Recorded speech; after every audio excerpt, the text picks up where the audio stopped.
When it comes to painting from home, there are so many amazing options. Here is a small painting that I made using diluted marker watercolor that I made at home.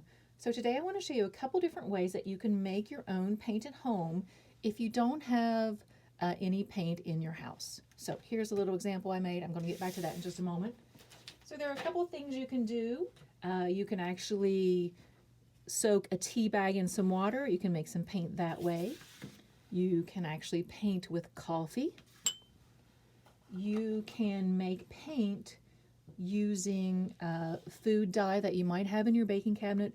Be careful, as this does stain pretty badly, so you would want to work with this in the kitchen. Probably my all-time favorite way to make my own paint, sort of watercolor style paint at home, is to find some old markers. And you can see I put maybe a quarter cup of water in a cup, and I placed the markers in there and I left them overnight. So you can see this magenta has made quite a bit of paint.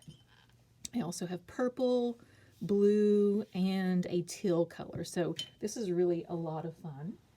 I just want to show you what my test results looked like. If you're thinking about using some of these paints for your project, I did some little test sheets here. So I often like to work on paper bag material, especially with watercolor, because that's going to hold up a little bit better than your standard printer paper. But here's what some of these homemade paints look like on different types of paper. So the tea is very light, the coffee is very light, obviously, the food coloring.